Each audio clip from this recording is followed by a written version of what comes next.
Hello everyone and welcome to the lecture on AWS Compute Optimizer. So what is AWS Compute Optimizer?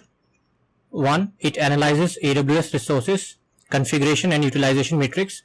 So Compute Optimizer examines the configuration and utilization metrics of your AWS resources to gain insights into their usage and patterns. Based on the analysis, Compute Optimizer generates recommendations to optimize your resources, ensuring they are provisioned to meet your workload requirements efficiently. By recommending optimal resource configurations, Compute Optimizer helps identify potential cost savings without compromising performance. The service offers recommendations to enhance the performance of your workloads, ensuring they run efficiently and meet your desired performance targets. Compute Optimizer provides graphs displaying recent utilization metric history data, which allows you to understand the usage patterns of your resources over time.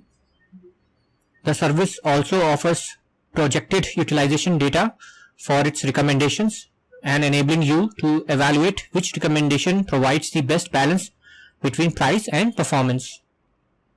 Compute Optimizer allows you to view findings and recommendations across multiple AWS regions and accounts, providing a consolidated view of your resource optimization opportunities. So supported resource and requirements. For Compute Optimizer to generate recommendations for these resources, they must meet a specific set of requirements and must have accumulated sufficient metric data. Also, you must opt in to have Compute Optimizer analyze your AWS resources. The service supports standalone AWS accounts, member accounts of an organization, and the management account of an organization. So it's a single account, multi-account, and it can be part of AWS organizations also. And the supported resources are Amazon EC2 instances, Amazon EC2 auto scaling groups, Amazon EBS volumes, AWS Lambda functions, Amazon ECS services on AWS Fargate, and commercial software licenses. So in the next few slides, I will be talking about the each resource. What are the requirements for these resources? So first is analyzing metrics. So first you must opt in to have Compute Optimizer analyze your AWS resources. So this is an opt-in service. It does not work by default. You have to activate it. The service supports standalone AWS accounts. So as I talked about, member accounts of an organization and the management account. After you opt in, Compute Optimizer begins analyzing the specifications and the utilization metrics of your resources from Amazon CloudWatch for the last 14 days. For example, let's say for Amazon EC2 instances, Compute Optimizer analyzes the virtual CPUs, vCPUs, memory, storage, and other specifications. It also analyzes the CPU utilization, network in and out, disk read and write, and other utilization metrics of currently running instances.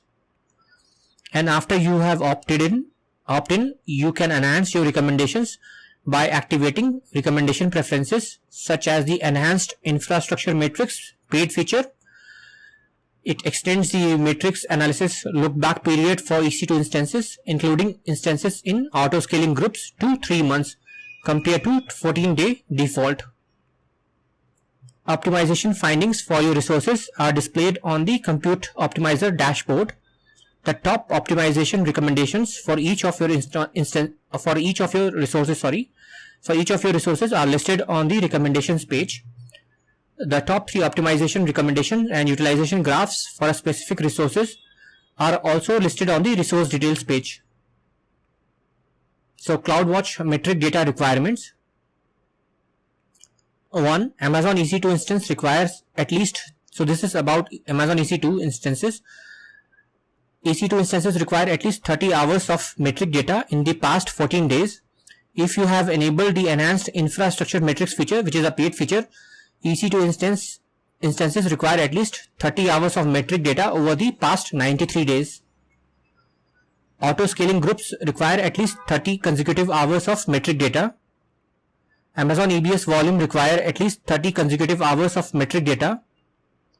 Amazon ECS services on Fargate require at least 24 hours of metric data.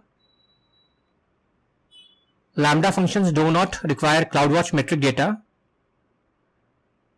commercial software licenses require at least 30 consecutive hours of metric data.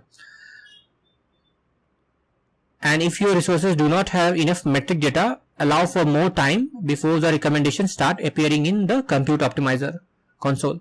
So just to correct myself, this is about how much data you have to wait for different resources. So EC2, auto-scaling groups, EBS, ECS, they all have different amount of data in terms of time requirements. Okay, so for Amazon EC2 instance requirements, so this is the actual EC2 instance requirements. So these are the supported instance types. So within each family, for C compute optimized family, these are the ones which are supported: C1, C2, C1, C3, C4, C5. So this is, you can just take a pause this video, and so almost 80 to 90% instance types are supported. So maybe there will be very few. So you can just check back the documentation. This is as of this recording, these are all supported. And next is auto scaling group requirements. So one, you can run only a single instance type, no mixed instance types in the auto scaling groups. So auto scaling groups, you cannot mix and match for Compute Optimizer to work or report recommendation. So all must be of same type. That is the first requirement. And the values for desired minimum and maximum capacity are all the same. So they should all be same. For example, an auto scaling group with a fixed number of instances. So basically all three values must match exact. So no scaling policy is attached, so it cannot go up and down. It has to be fixed. And you cannot, no overrides configured for the auto scaling group. Okay, next is Amazon EBS volume requirements. So one, hard disk drive. So there are two types, ST1 and SC1, which is supported. And for SSD, general purpose SSD, GP2 and GP3 are supported. Under provision IOPS SSD, IO1, IO2 and IO2 block express is supported. And Compute Optimizer also generates recommendations to move your data out from previous generation, which is hard disk HDD magnetic volume. So if it can give recommendation on that.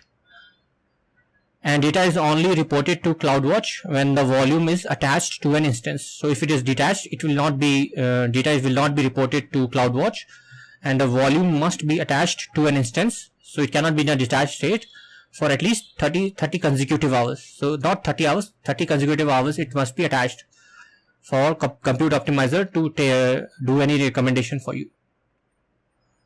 Okay, at least 30 consecutive hours. Okay. So next is some requirements for Lambda functions requirements.